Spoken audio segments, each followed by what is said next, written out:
Planning to start a resale clothing business? You might want to think twice.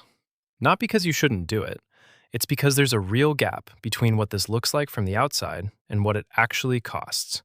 And that gap is exactly what this video is for. The pitch is everywhere online right now. Buy a forgotten jacket for a few dollars at a thrift store, resell it online for real money, and the secondhand market itself is worth $393 billion and growing roughly 4 times faster than regular retail clothing. Here's what almost none of that content tells you. The platforms this entire business runs on have been quietly changing the rules underneath sellers all year. Poshmark reverted back to a 20% fee. Depop dropped its seller commission to 0, though a real payment processing fee still applies on every sale. eBay is in the process of acquiring Depop entirely. Whatever fee structure a video told you about 6 months ago might already be wrong. So if the platforms keep shifting and the real constraint isn't even what you'd expect, what does this business actually depend on? That's what we're figuring out today. One quick note before the numbers start.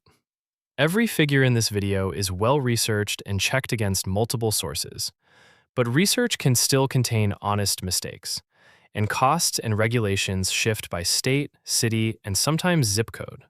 Treat these as your benchmark, not a quote for your specific situation. This video is for educational purposes only and is not legal, tax, financial, or business advice. Always do your own research and due diligence before making any business decision. A second note, specific to this episode. Resale platform fees and policies change frequently, sometimes with little notice. Verify current fee structures directly with each platform before making any decision based on this video. The first cost, the one where the entry price is almost embarrassingly low, this is one of the least capital-intensive businesses on this entire channel.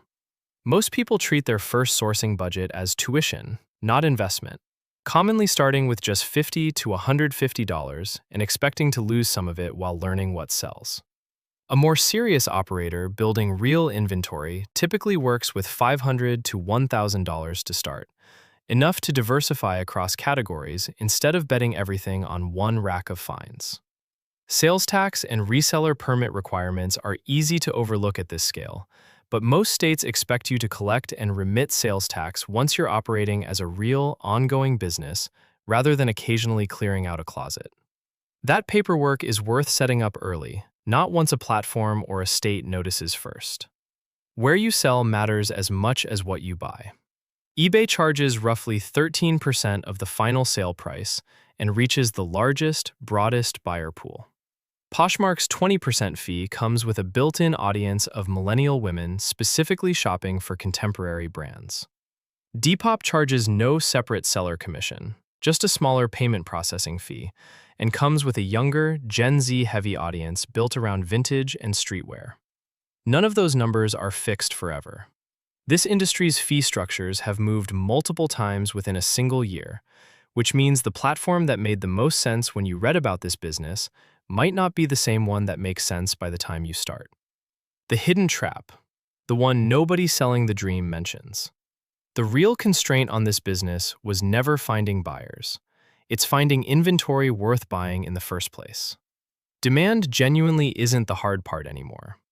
Resale platforms have matured enough that buyers are comfortable paying real money for secondhand goods when the condition and presentation are strong. Supply is where this business actually gets decided.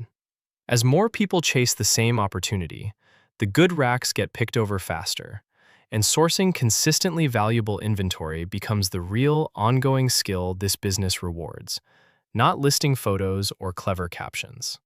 That shows up literally at the store level. Arrive an hour after new donations hit the floor instead of right when the doors open, and the best pieces in your category are often already gone, picked over by someone who treats sourcing as a daily routine rather than an occasional weekend errand.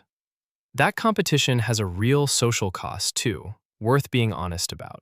In several major cities, professional resellers have been reported buying out entire racks of vintage denim or retro sportswear the moment new donations hit the floor, ahead of everyday shoppers who relied on that same thrift store for affordable clothing. That's not this video's core financial argument. But it's a real tension in the space, worth knowing before you're the one clearing a rack in front of someone else. The market itself has gotten more competitive over the past several years. That doesn't mean the opportunity disappeared. It means the baseline skill level required to succeed has risen, and casual, occasional flipping increasingly underperforms compared to someone treating sourcing like the real discipline it's become. The real engine, the one that separates a hobby from a business, specialization and fabric knowledge, turn a scattershot rack into a repeatable margin. So once demand stopped being the obstacle, where does real, repeatable profit actually come from? Narrowing focus, instead of buying anything that looks interesting. Operators who specialize, focusing specifically on one category, like vintage denim or a specific era of streetwear, consistently outperform people buying broadly across everything they find. Fabric knowledge is a genuinely underrated skill here. Natural fibers, wool, cashmere, silk, real cotton, hold resale value in a way synthetic blends simply don't. And learning to check a tag before checking the price is exactly the kind of skill that separates consistent margin from luck. Speed matters just as much as selection. Inventory that sits unlisted isn't earning anything, and disciplined operators treat getting an item photographed and live within a day or two of buying it as a non-negotiable part of the process, not a someday task. Cross-listing the same item across multiple platforms, rather than betting everything on one marketplace, meaningfully widens buyer exposure for very little added cost, especially now that the fee gap between platforms has become wide enough to matter. The real money in resale. It was never about finding the one incredible score at Goodwill. It's about narrowing your focus, learning to read a fabric tag faster than the buyer standing next to you, and listing everything within 48 hours instead of letting inventory sit and quietly earn nothing. Category-specific data backs up why specialization outperforms buying anything and everything. Industry guides consistently report 60 to 120% margins on well-sourced pieces within specific, well-understood categories, well above what casual, unfocused reselling typically produces. Electronics, sneakers, and limited edition collectibles are repeatedly cited as delivering margins above 50% when sourced through thrift, estate, or clearance channels specifically. The common thread across every credible source on this topic isn't a specific item or a lucky find. It's specialization, fabric literacy, and listing speed. The same three disciplines showing up as the actual differentiator, no matter which specific category someone chose to focus on. So let's run the two real outcomes. The optimistic case.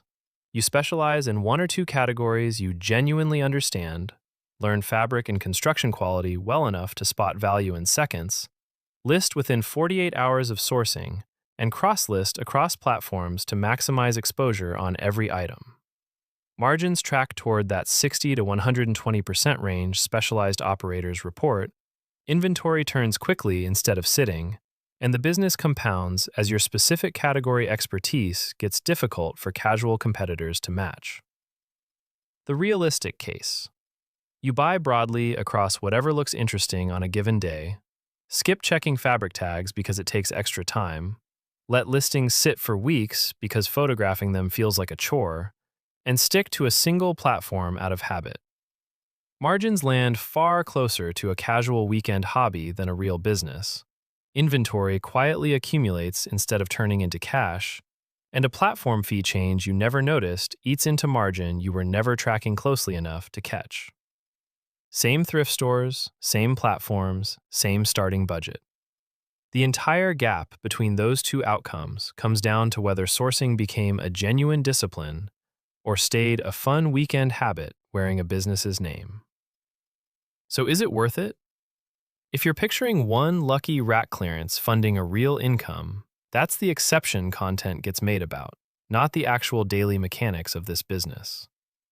What's true is that this remains one of the most accessible businesses on this entire channel to start, for people willing to treat sourcing as a real, learnable skill instead of a treasure hunt. For someone willing to specialize, learn fabric quality quickly, and list fast and everywhere, This can become a genuinely reliable source of income with very little capital at risk. For someone buying broadly and listing slowly, the platform fees quietly changing underneath you are the least of what's eating your margin. Last reminder, resale platform fees and policies shift frequently. This is not business or financial advice. Verify current platform terms directly before making any decision based on this video. Remember this, the thrift store was never the business. Knowing what's actually worth carrying to the register is. Learn that faster than the next person on the same rack, and the margin takes care of itself.